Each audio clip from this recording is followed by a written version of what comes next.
Ciao, ancora a Impara con me vedremo come che si può fare le domande, in particolare le domande che lega come risposta sì, no, forse, non so. E ora, c'è da dire che tutte le lingue del mondo lega le sue regole, per esempio pensiamo all'italiano, ma anche al spagnolo, per fare una domanda si adopera il tono de voce, quindi ti è piaciuta la torta? Gli inglesi invece cosa fa? Dopera una partesella, do, oppure se i ga l'ausiliare lo mette prima, quindi viene fuori do you have a pen? Oppure is it your pen?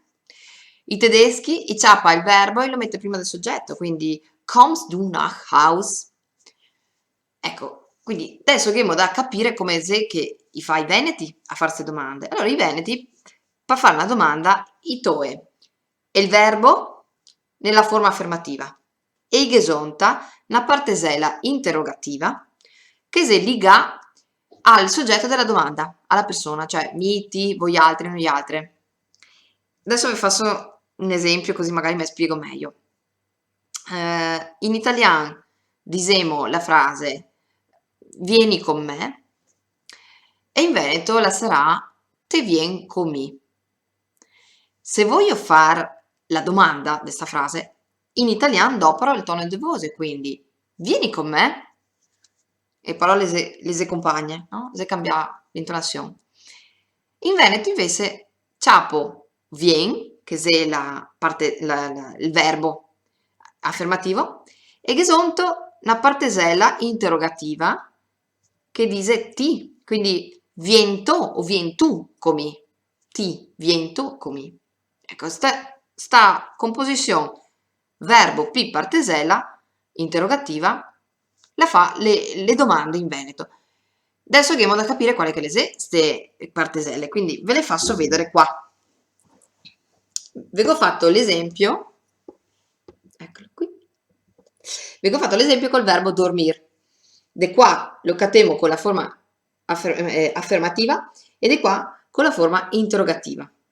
Quindi vedi che ti te dormi e diventa dormito o dormi tu. E sta qua la partesela.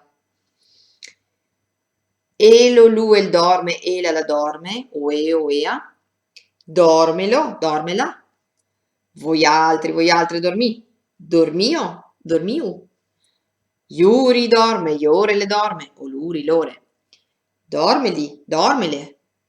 Ecco, sta qua la forma per fare le domande in veneto. Queste parteselle qua le si può adoperare anche con altri verbi, per esempio manito, parlito, sugito, si può adoperare con i tempi, quindi all'imperfetto potrebbe essere dormivito, dormivelo, oppure col condizionale dormirissito, dormirisselo.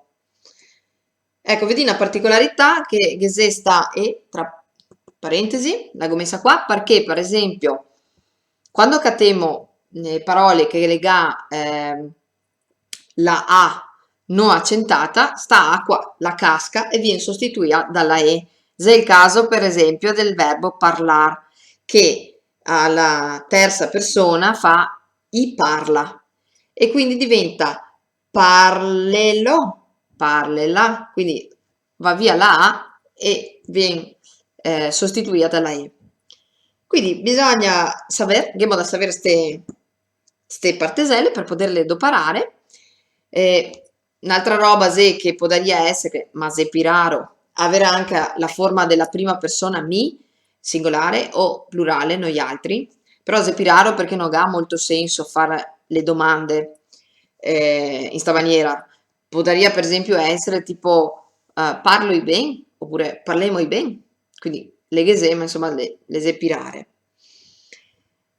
Ecco, niente, abbiamo finito la lezione, potremmo dire, vega la piasesta, sta lezione, spero di sì. Ciao e alla prossima!